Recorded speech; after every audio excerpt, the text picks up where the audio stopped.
Alright guys, back with another video. Today I have the Nike Phantom GT size 10. I've already looked them over. I'm not that impressed. White, black, pink colorway.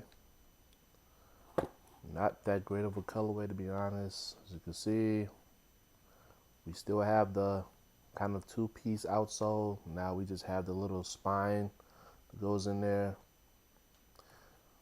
Okay, it's the left one. Here's the right. I'm not that big fan of this boot. Here is the insole, standard insole.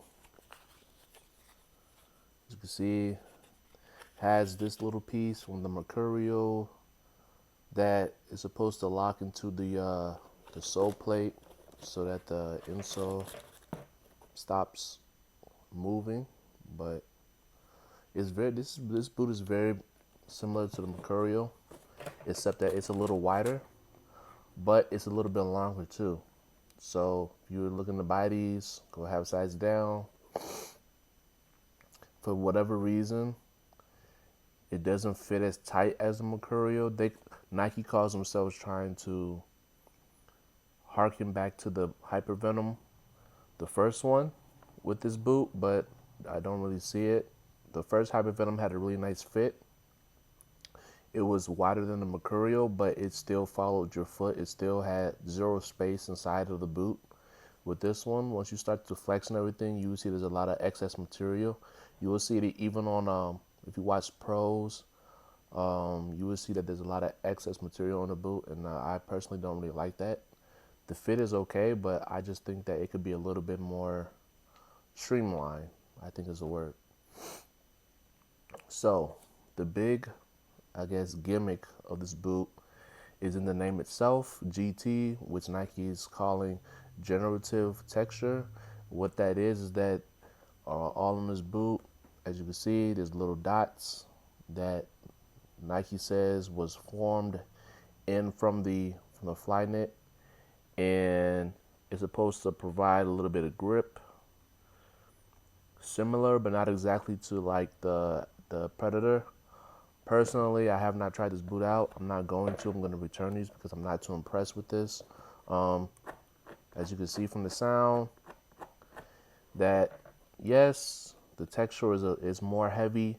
It's more pronounced than it was on the Phantom Visions, and that's nice and everything. But I was really hoping for this to be like a silicone rubber slash, type of element similar to the Predators, because from my experience, silicone found on like Predator X, the Predator LZ, even the new Predators, like those are the ones that for myself personally, I find that those type of elements are the ones that helps you with swerving the ball more.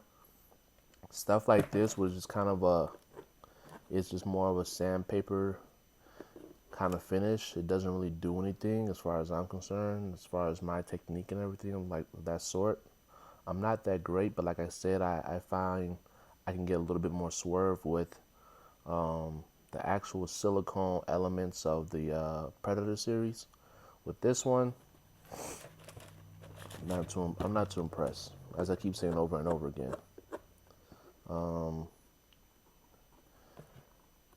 I feel that Nike kind of missed the ball with this one. I feel if they made these fins like made out of plastic, or at least some of them were made out of plastic, similar to like the T90 Laser series, like the Laser 3 and the Laser 4, when they had those fins on there, or the CTR 360 Maestri 2 when they had the fins on the pass pad. I feel like that would have did a lot more as far as you feeling on the ball. Um, Something that was actually there. For this is they could have just named this the Phantom Vision 3, to be honest with you. This texturing is a lot of people, it's not a bad boot. So let me stop trying to, I guess, bash on it. I just think Nike could have did better is the main thing. It's not bad. If you buy this boot, you're gonna be happy with it probably. I just think it could have been better. What else can I say about it? The studs, I like the stud pattern.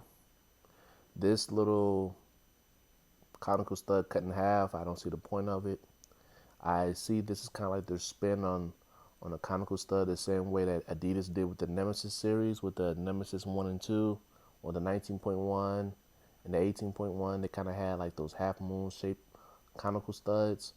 I feel like those on the Nemesis are a better stud because at least you can get a little bit of lateral.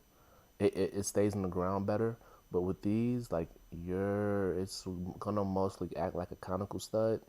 The two little edges or whatever, flat edges that you see on here, it's not gonna be enough for you to actually feel like it's gonna help you with lateral cuts or anything like that. So there's really no point to it. It's nice to look at, you know, it's interesting. It's gonna stand out, but I don't feel as though Nike went all out with this. In my opinion, this is just a wider version of the Mercurial, and it doesn't fit as well.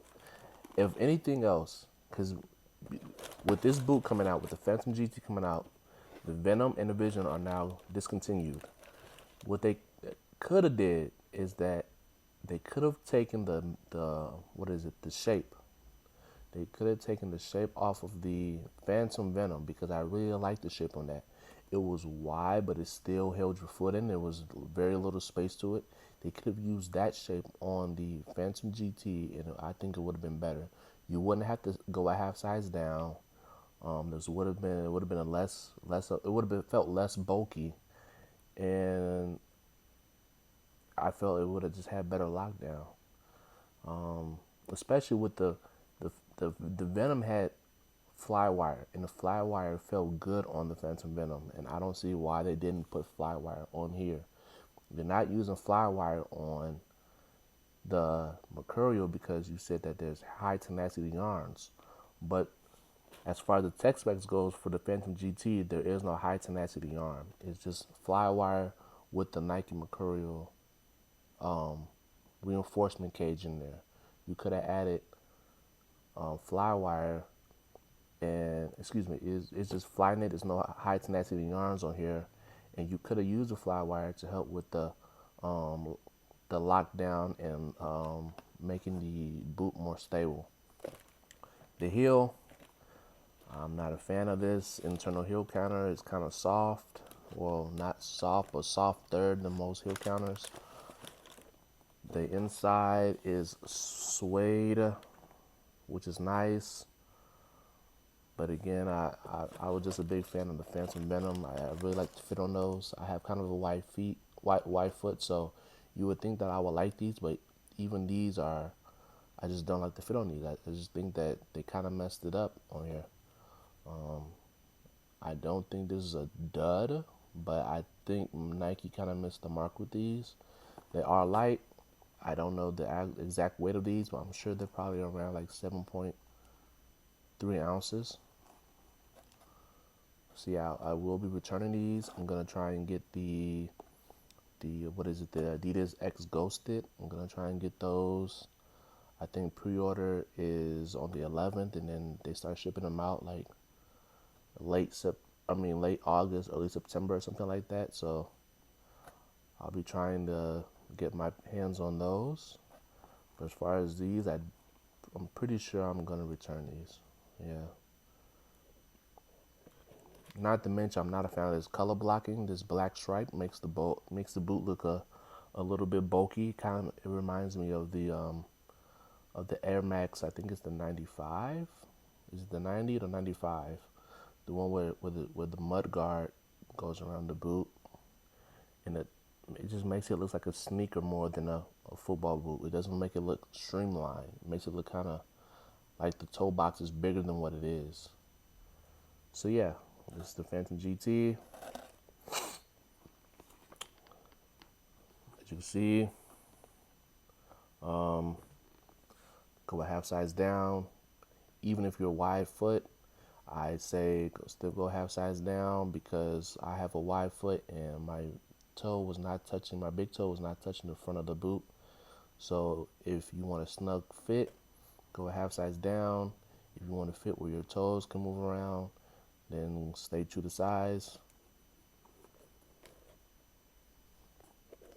That's it. So yeah, I will try and get the X Ghosted and unbox those and maybe give you a review of those. But until next time, this is Boot Banter signing off. See you in the next video.